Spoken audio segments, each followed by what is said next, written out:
السلام عليكم ورحمة الله وبركاته أصحابتا كحرن جنال كمركلة سودا وده أدي هذا ومهتسنتين مانتا وأربعة وأنا طبعا بشهر ديسمبر إلى بيتمنات سنة كلابا كون يشان يلا باتنك مقال كان وحربا إن ندي كل وذا قدوميها قبل كإلينويس أو شلي صحيحي شرعي كدفاع عيادتك سوغلوتيغا شرع لأنتا إن عندما آيس أي كقبتان meelaha qaar haddaba meelahaasi maxay yihiin ayaan idinku la wadaagaya muuqaalkan qaar ka mid ah gobolada Mareykanka oo bilaabay in ururka kaliya ee muslimiinta difaaca ee ka jira Mareykanka in ay u aqoonsadaan urur argagixiso oo caalami ah Minnesota ururkaasi nin Soomaaliya ayaa waliba madax ka ah maxay yihiin gobolada ilaa iyo hadda ururkaasi u aqoonsaday keer la yiraahdo urur argagixiso oo ajnabi ah inuu yahay iyo gobolkan Indiana oo ku noolahay shalay 100 qof oo ku guuleystay imtixaankii qaadashada dhalashada Mareykanka oo la doonayay in la daariyo oo 3 meelood meel kamid ah loo diiday in la daariyo oo laga kansalay ballantoodii sabab la xiriira amarkii madaxweynuhu uu soo rogay oo travel banki 19 wadan oo Soomaaliya ay ku jirto oo ku soo rogay arrimahaasina waan idin la wadaagaya balse marlano ay gaar ahaan magaalada Chicago ayaa aad loogu yaqaanaa gobolkaasi waxaan ognahay in bilihii 9 iyo 10 September iyo October howlgalo ay ka sameeyeen ciidamada ICE iyo kuwa xuduudaha ilaaliyo dad fara badan ay ku soo qabqabteen Trumpna uu yiri magaalada Chicago dambiga ayaa ku batay dilka dhaca boobka kufsiga marka waxaan doonaynaa inaan nabad ka dhigno gudoomiyaha gobolkaasi JB Pritzker oo Trump ay si aad ah isku cambaarayaan Trump xitaa uu yiri maadaama ninkaasi uu buuran yahay waa nin iska cayilaa doqonaha waxba aan ogeyn shalay sharci ayuu saxiixay sharcigaas waxa la yiraahdaa House Bill 13 waxaana dadka soo galootiga uu difaacaya xuquuqdooda iyo meelaha qaar marka ay joogaan in ciidamada ICE aysan ka xiri karin haddaba meelaha aysan ciidamadu ka xiri karin dadkaasi marka ay joogaan waxa kamid ah maxkamadaha ayaa kamid ah jaamacadaha ayaa kamid ah iskuulada ayaa kamid ah isbitaalada ayaa kamid ah daykeerada ayaa kamid ah sharciyadaasi isla shalaba qaarkood waa ay dhaqan galeen kuwa kalena sida jaamacadaha iyo isbitaalada iyo daykeerada waxa la yiri ilaa iyo bisha koobaad ee sanadka soo socda ilaa iyo bisha saddexaad ayaad haysataan inaad sharciyadiina wax ka bedeshaan maadaama gobolku leesinka uu siiyo meelaha leesinka uu siiyo ay tahay ay kamid yihiin in sharciyo la jaan qaadi kara sharcigan shalay gudoomiyaha gobolka JB Pritzker uu saxiixay in ay iyaguna ay soo saaraan haddii aan ku hormaro midda maxkamadaha waxa uu sharcigan dhigayaa in amaba oo mamnuucaya in maxkamadda gudaheeda amaba banaanka buildingka dhismaha maxkamadda ilaa iyo 1 feet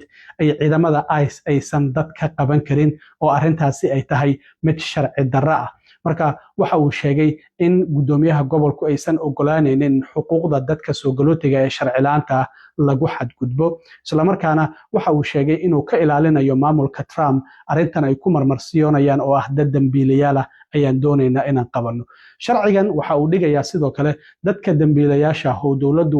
waraaq waaran oo maxkamad ka soo baxday ay u haysato in ay qaban karaan laakiin dadka aan dambiilayaasha ahayn meelahaasi lagama qaban karo sidoo kalena waxa uu dhigayaa sharcigan in haddii qofka xuquuqdiisa dastuuriga ah lagu xadgudbo isla markaana si been ah xabsi loo geeyo uu qofkaasi dacweyn kara dawladda ilaa iyo $10,000 uu ku dacweyn karo ama maxkamad gudaheed laga qabto ama meel ka dhow ama xuquuqdiisa lagu xadgudbo si sharci darro ah qofkaasi loo xiro waxa sidoo kale jirta isbitaalada in iyagana la yiri xogta dadka soo galootiga sharci la'aanta haddii bukaan uu idin yimaado lama wadaagi kartaan dawladda waxa sidoo kale lagu amray iyaguna inay meel mariyaan sharciyo shaqaalahooda haddii ciidamada ICE ay isbitaalka yimaadaan sidii ay ula macaamili lahaayeen ah in iyaguna ay meel mariyaan dhinaca daykeerka sidoo kale waxa dhacday in xilligii howlgalkaas socday bilihii September ilaa October ay jirtay haweeney daykeer laga soo qabtay sidaas darteed iyagana daykeerada waxa la yiri waa inaad meel marisaan sidoo kale sharciyo noocaasi lamid ah kuwaasi oo la jaan qaadi kara sharcigan shalay gudoomiyaha gobolkaasi uu meel mariyay maxkamadaha iyo kuleejyada iyo iskuuladana iyagana sidoo kale waxa la yiri xogta ardayda sharci la'aanta ah ee dhiganaysa iskuulada ama jaamacadaha inaadan la wadaagi karina dowladda amaba ciidamada ICE marka gudoomiyaha gobolku sharcigaasi ayuu saxiixay waxaana uu sheegay in maxkamad lala tiigsan doono laakiin diyaar ay u yihiin in sharcigan uu difaaco haddaba afhayeenka wasaaradda amniga gudaha Tricia McLaughlin ayaa isla markiiba shalay ka soo jawaabtay waxayna tiri gudoomiyaha gobolkaasi JB Pritzker waxaan filayaa in uusan aqoon u lahayn dastuurka waxaana uu ku xadgudbayaa qodobka 6 cutubkiisa 2 ee dastuurka oo la yiraahdo supremacy clause waxaana qodobkaasi uu dhigayaa in haddii sharciyada federaalka iyo kuwa gobolku ay isku dhacaan markastaba sharciga federaalka uu sareynayo sidaas darteed waxa ay sheegtay in arintaasi ay tahay mid sharci darro ah maxkamadna ay la tiigsan doonaan marka gudoomiyaha gobolka Illinois JB Pritzker sharcigaasi ayuu saxiixay shalay intiisa badan waa uu dhaqan galay waxaana la siiyay bilaha bisha koobaad ilaa iyo bisha saddexaad ee sanadka soo socda in jaamacadaha isbitaalada dheekirada iyaguna ay sharciyadooda wax ka bedelaan oo ay sameeyaan sharciyo la jaan qaadi kara sharcigan shalay gudoomiyaha gobolku uu saxiixay arintaasi haddii intaasi aan kaga gudbo waxaa jirta hay'ad u dooda xuquuqda muslimiinta Mareykanka ku nool oo la yiraahdo Council on American Islamic Relations oo CAIR loo soo gaabiyo waxayna u doodaan xuquuqda muslimiinta sanadkii 1994 ayaa la aasaasay gobol kasta oo kamid ah gobolada Mareykankana xafiis ay ku leeyihiin haddaba qaar kamid ah gobolada Mareykanka ayaa waxa ay bilaabeen marka in hay'adaasi ay u aqoonsadaan ama ururkaasi urur argagixisa caalami ah waxa ugu dambeeyay hadda gudoomiyaha gobolka Florida oo 8 bishan Ron DeSantis waxa uu soo saaray wareegta nambarkeedu ahaa 25244 waxaana uu aqoonsaday ururka akhwaanul muslimiinka Muslim Brotherhoodka iyo sidoo kalena ururkan hay'adan CAIR inay yihiin urur argagixiso oo caalami ah sidaas darteed waxa uu yiri waa in la joojiyaa in labadaasi urur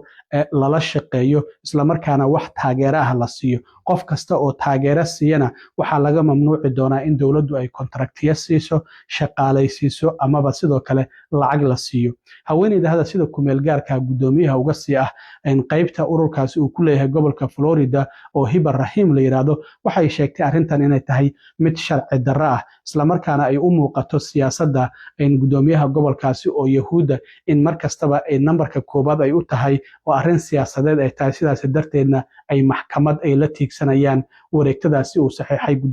gudoomiyaha gobolka Florida Ron DeSantis waxa uu soo dhaweeyay gudoomiyaha gobolkaasi wuxuu waan soo dhaweynaynaa arrintan maxkamadan la gudbiyay oo nala tiigsaday waxayba fursad noo siinaysaa uu yiri in bangiyadooda aan helno lacaga halkay u diraan iyo meelaha ay ka helaan marka wuxuu yiri waa arrin wanaagsan waana soo dhaweynaynaa Texas ayaa uga horeysay gobolka Texas labadan gudoomiyaasha gobolada Texas iyo Florida waa labada nin oo ugu cunsurisan Trump ayayna si aad u taageeraan xitaa gudoomiyaha gobolka Florida waa kii inta la tartamay Trump markii dambana isaga haray Trumpna taageeray marka 18 bishii hore ee November ayaa gudoomiyaha gobolka Texas labadaasi ururka ikhwaan muslimiinka iyo ururkan CAIR oo loo soo gaabiyo Council on American Islamic Relations waxa uu aqoonsaday inay yihiin urur argagixiso ururka ikhwaan muslimiinka isagana 1928 ayaa la aasaasay Masar ayaana lagu aasaasay sidoo kale waxaa jirta in aqalka cad isaguna madaxweyne Trump wareegto uu soo saaray 24 bishii November ee dhamaatay waxaana uu leeyahay qaybo kamid ah ururka ikhwaan muslimiinka ayaan u aqoonsanaynaa urur argagixiso waxaana lagu amray wasaaradaha cadaaladda iyo arrimaha dibadda in ay talooyin soo gudbiyaan isla markaana 30 ilaa 45 maalmood gudahood kadib madaxweynaha talooyin ay soo siiyaan qaybaha loo aqoonsanayo oo ka tirsan ururka ikhwaan muslimiinka inay yihiin urur argagixiso oo caalami ah isla markaana sidoo kalena inuu yahay urur argagixiso ajnabi ah oo caalami ah marka hay'adda kaliya xuquuqda muslimiinta u doodaysa ee CAIR ayaa hadda goboladii Mareykanka waxay u leeyihiin waa urur argagixiso ayaan u aqoonsanaynaa dhinaca Minnesota waxaa gudoomiye ka ah Jaylani Hussein ninkan aad aragtaan oo hadda howlgalada ka socda Minneapolis iyo St. Paul oo ciidamada ICE ay wadaan dadka aadka uga hadlaya kamid ah oo Soomaalida difaacayay shalay waxaan arkay Cedar Riverside inay galeen oo xitaa dhalinyaro Soomaaliya isku dhaceen maqaaxiye inay galayeen Trumpna xalay mar kale isagoo Pennsylvania ka hadlayay Soomaaliya iyo waliba Soomaalida iyo Ilhaan Cumarna mar kale waa uu caayo waxa uu yiri dad xun ayay noo soo diraan wadamadan kale Norway Sweden iyo Denmark dadkooda fiican noo soo dira dadka xun ayaana dhibay oo dhinaca wadamadan Afrikaanka oo Soomaaliya ku jirta nooga imaanayo Ilhaan xitaa qamaarkeeda ayuu caayay iyadana hadalla aflagaada ayuu mar kale ku tuuray marka ninkii Trump ahaa markasta uu hadlayaba Soomaalida iyo waliba dalkeena Soomaaliya iyo dadka Soomaalida iyo Ilhaanba oo Mareykanka ku nool markastaba aflagaadadii waa u diyaar marka sida muuqata hadda ururka keliya oo xuquuqda muslimiinta Maraykanka u doodayay oo la yiraahdo Council on American Islamic Relations ayaa hadda goboladii Maraykanka waxay bilaabayaan in ay aqoonsadaan urur argagixiso oo caalami ah. Ugu dambeyntii waxaan ognahay labadii bishan in immigrationka ama madaxweyne Trump uu soo saaray 19 wadan oo leeyahay wadamada aan dadka American dadka Maraykanka qatar u keeni kara ayaa ay kamid yihiin sidaas darteed travel ban ayuu ku soo rogo Maraykanka uu ka mamnuucay. Marka waxaa dhacday in dad fara badan oo interviewgii ama wareysigii lagu qaadanay dhalashada Maraykanka ku baasay in ballamahoodii la kansalay lagu dhaarin lahaa. Inta badan dadkaasi waxay ka soo jeedaan 19 kaasi wadan walow hadda maamulka Trump uu leeyahay 30 wadan iyo ka badan ayaa la filayaa inuu ka dhigo wadamada uu ku soo darayana ilaa ay hadda lama shaacinin. Marka shalay waxaa jirtay magaalada Indianapolis aan ku noolahay 100 qof ayaa la filayay in la dhaariyo oo interviewgii qaadashada dhalashada Maraykanka ku baastay.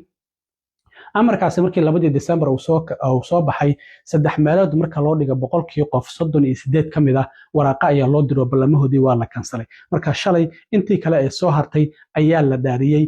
sidaas darteed ayaana 100kaasi qof 38 kamid ah la yiri la idima dhaarinayo. Wadamada ay ka soo kala jeedaan lama sheegin, dad Soomaaliya ma ku jiraan ilaa hadda kama warhayo. haddii ay jiraan fadlan ila soo xiriira dadka la filayay shalay in la dhaariyo oo ballamahooda la kansalay. laakiin waxa muuqata gobolkan oo kaliya maahan, gobollo fara badan oo Maraykanka dad green card interview u balansanaa ama baasaboorkii interviewga dhalashada inay qaataan u balansanaa amaba ku baasay interviewga oo ballantii dhaarta lahaa ayaa ballamahaasi laga kansalay. inta badanna waa dadka wadamadaasi 19 ah ka soo jeedo Soomaaliya, Afghanistan iyo Yemen iyo Iran iyo ay ku jiraan. Marka waan arki doonaa arrimahaasina waxyaabaha ka soo kordha. aad iyo aad u mahadsantiin asxaabta. intaan mar kale kulmi doono waa saaxiibkiin Cilmi Waaro idin la sida iyo nabadgelyo.